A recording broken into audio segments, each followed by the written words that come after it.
Dear student अस्सलाम वालेकुम। Shujaat Ali physics का तीसरा लेक्चर लेके आपकी खिदमत में हाजिर हूँ। प्रीवियस क्लास में हम कुछ क्वांटिटीज़ के बारे में डिस्कशन हम कर चुके थे। उन क्वांटिटीज़ को हम बेस क्वांटिटीज़ का नाम दे चुके थे और उन क्वांटिटीज़ के एसआई यूनिट्स को हम किस तरह एक्सप्रेस कर सकते हैं।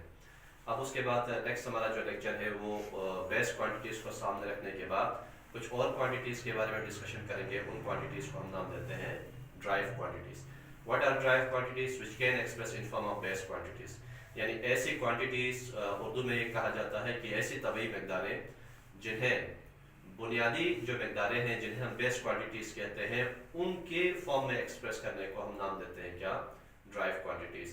यानी दो या दो से ज़्यादा हमारे पास क्वांटिटीज़ होंगी, उनका हम रेशियो लेंगे या उनका मल्टीपल या उनकी मल्टीप्लिकेशन के थ्रू हमें कुछ और क्वांटिटीज़ मिलती हैं।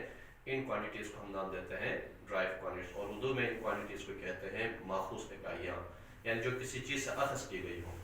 आप देखें कि 7 फिक्स क्वांटिटीज़ से इन फिक्स क्वांटिटीज़ को हम बेस क्वांटिटीज़ का नाम दे चुके थे। इनके अलावा जो क्वांटिटीज़ है उन क्वांटिटीज़ को हम ड्राइव क्वांटिटीज़ कहते हैं। उनमें से सबसे जो बुनियादी इकाई है या उसमें एरिया की हम बात करते हैं, वॉल्यूम की हम बात करते हैं, डेंसिटी की हम बात करते हैं, तो उनके अंदर हम देखेंगे क्या उनके अंदर बेस क्वांटिटीज़ की इन्वॉल्वमेंट है या नहीं है। मसलन हम एरिया लिखते हैं, कहीं पे हम एरिया की बात करें।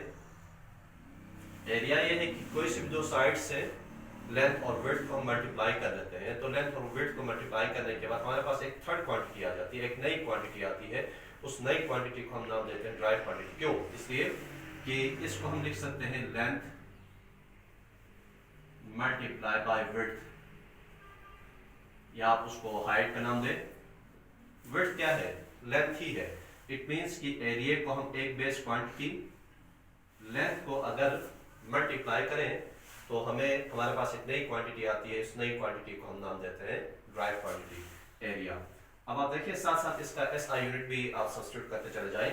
लेंथ का एसआई यूनिट है मीटर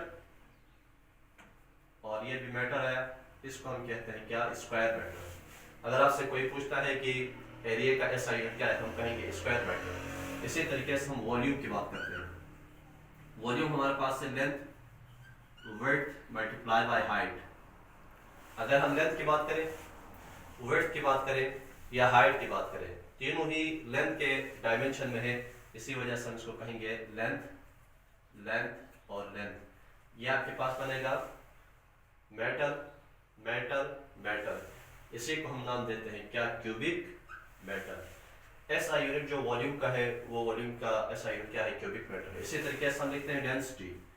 एक ग्रीक वर्ड है रो, हम उसको रो से रिप्रेजेंट करते हैं और डेंसिटी की जो डेफिनेशन है या डेंसिटी का जो फार्मूला है वो है हमारे पास मास अपॉन वॉल्यूम। मास हमारे पास बेस क्वांटिटी है और वॉल्यूम को हम लेंथ क्यूब लिख सकते हैं। लेंथ बेस क्वांटिटी है, वॉल्यूम बेस क्वांटिटी है। दो बेस क्वांटिटीज का हम अगर रेशियो लें तो हमारे पास एक थर्ड क्वांटिटी आती है जिसको हम कहते हैं क्या? Density. Density is a derived quantity. So इसका एसआई यूनिट क्या होगा? Kilogram divide by cubic metre. तो हम उसको इस तरीके से एक्सप्रेस करते हैं किलोग्राम पर क्यूबिक मीटर। इसी तरीके से नेक्स्ट क्वांटिटी से जो मैकेनिक्स में हम सबसे ज्यादा इस्तेमाल करेंगे 9th क्लास में फर्स्ट में हर यूनिट को इस्तेमाल करेंगे, स्पीड है। Speed distance upon time. Speed का फार्मूला है क्या? Distance upon time. What is distance? Distance is length. एक लिहाज से हम उसको कहते हैं क्या? Length upon time. लेंथ भी बेस है, टाइम भी बेस है। सो दो बेस क्वांटिटीज का हम रेशियो रखते हैं, हमारे पास एक थर्ड क्वांटिटी आ जाती है। तो इसका एसआई यूनिट क्या होगा? Metre divide by second. Length का यूनिट मीटर और टाइम का यूनिट सेकंड आया। इसको हम पढ़ते हैं क्या? मीटर पर सेकंड। इसी तरीके से नेक्स्ट हमारे पास है वेलोसिटी। वेलोसिटी की डायमेंशन भी क्या है? लेंथ अपॉन टाइम है। डिस्प्लेसमेंट हो वो भी लेंथ है, तो वेलोसिटी का यूनिट भी क्या है? मीटर पर सेकंड है। इसी तरीके से एक्सेलरेशन है। एक्सेलरेशन को हम ए से रिप्रेजेंट करते हैं which is velocity upon time. Velocity का भी हम कर चुके। वेलोसिटी कैसा यूनिट है, मीटर पर सेकंड, और टाइम का यूनिट है सेकंड। अक्सर स्टूडेंट को ये मसला होता है कि एक्सेलरेशन और वेलोसिटी के यूनिट में वो डिफरेंशिएट नहीं करते। आप सबसे पहले फार्मूला लिखें, फार्मूले के बाद उसके जो ऐसा यूनिट है उनका सब्स्टिट्यूट कर दें, ऑटोमेटिकली एक्सेलरेशन का यूनिट आ जाएगा। A is equals to metre second, और इसको हम सॉल्व करते हैं तो हमारे पास एक्सेलरेशन का ऐसा यूनिट आएगा मीटर पर सेकंड स्क्वायर। और ये याद रखिएगा, न्यूमेरिकल्स के अंदर आपको डेटा बनाना है, सॉल्यूशन की तरफ जाना है। डेटा अगर सही बनेगा तो आगे तमाम चीज़ें ऑटोमेटिकली क्लियर हो जाएंगी। अगर कहीं किसी क्वांटिटी के साथ मीटर पर सेकंड स्क्वायर लिखा गया है, इट मींस डेटा में आपने सब्स्टिट्यूट करना है क्या, एक्सेलरेशन ए।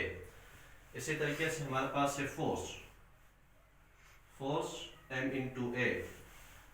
फोर्स क्या है, एम ए के बराबर है, और इसका यूनिट क्या होगा, फोर्स का यूनिट यहाँ हमारे पास मास का यूनिट है किलोग्राम, और एक्सेलरेशन का यूनिट है मीटर पर सेकंड स्क्वायर, और किलोग्राम मीटर पर सेकंड स्क्वायर जो है वो न्यूटन के बराबर है। ये याद रखें कि एमसीक्यूज में दिया जाता है कि न्यूटन इक्वल टू हम लिखेंगे क्या, किलोग्राम मीटर पर सेकंड स्क्वायर। और इसके बाद कुछ और पॉइंट नेक्स्ट क्लास में डिस्कस कर लेंगे। आज की क्लास के लिए इतना काफ़ी है। Thank you so much.